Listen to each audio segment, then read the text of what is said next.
Good day everyone. So our topic is all about CAD application. CAD computer aided design is a software to use, create, modify, and analyze design.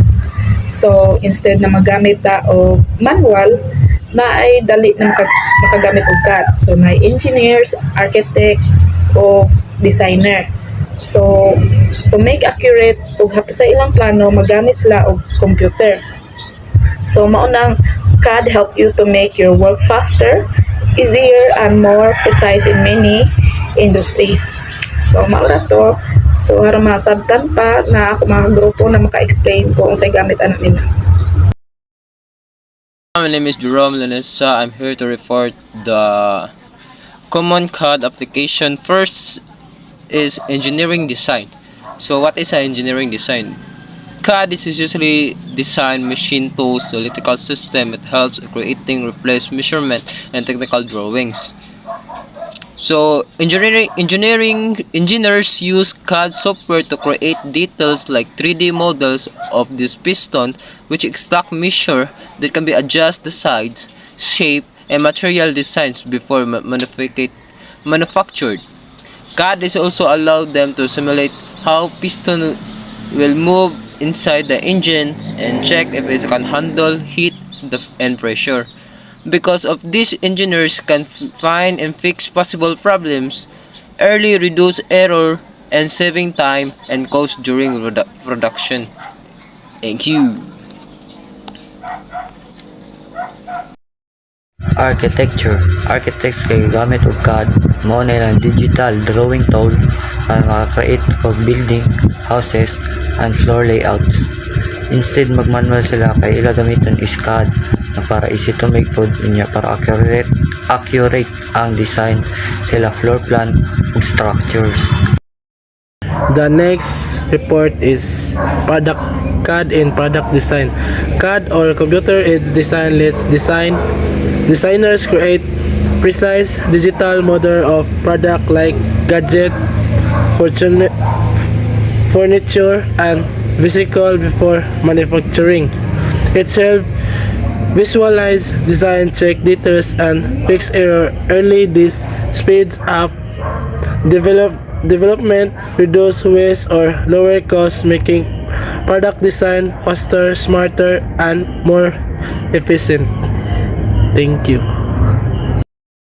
Hi everyone, my name is Revensen P. Milgo from Grove 6. Nya akong topic day is duha ka book electrical design. Ang first nya, second is 3D modeling and simulation. So ang first kong is electrical design. In electrical design course, CAD is used to design circuits, wiring, layouts, and PCB or printed circuit board design. So it's ang kanida electrical design CAD kay gigamit sa paghimo og design sa electrical circuit, wiring layout og PCB.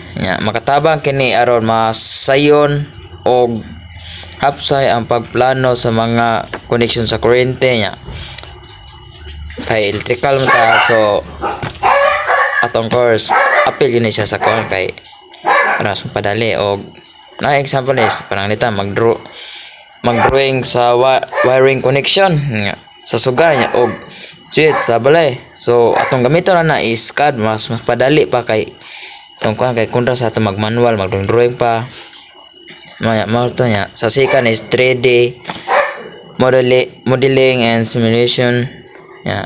Ang 3D simulation sa CAD kay gigamit sa paghimo og 3D nga modelo sa usa ka butang o pagtesting kung unsaon kini pagtrabaho sa nga sitwasyon or something nga para kuan sa tungkuan nga. Example ni is kananing paghimo og 3D modeling sa motor og pagtanaw kung sakto ba ang paglihok sa mga pesa or something nga inana. Og mauro to. That's all. Thank you. So ako din next reporter no. Sa advantage din ning CAD is mapadali nimo og kuha ang sukod sa isa ka object kay pwede ra man nimo i-type nimo ang gusto nimo na measurement dito kay if nakay gusto i-insert na object usa sad mas mapadali nimo himo ang usa ka object compared sa manual. If hanas na ka sa paghimo sa CAD kay naa naman tanan dito. So imong need ra is mag-command para mabuhat ang isa ka object or drawing and ma-visualize sad nimo ang imong gibuhat na object dito like ang 2D o 3D nga ang view. So next, ang disadvantage niya is dapat kabalo ka sa mga command or dapat na kay skills kay ugwa ka na kay dugay man ka mauman sa isa ka object o usa sad required sa ni og nindot nga specs sa laptop or computer kay medyo bugat-bugat man gyud ni ang apps para nindot sa performance while magamit kay need man gyud ni og high specs ang CAD. So mara to, thank you.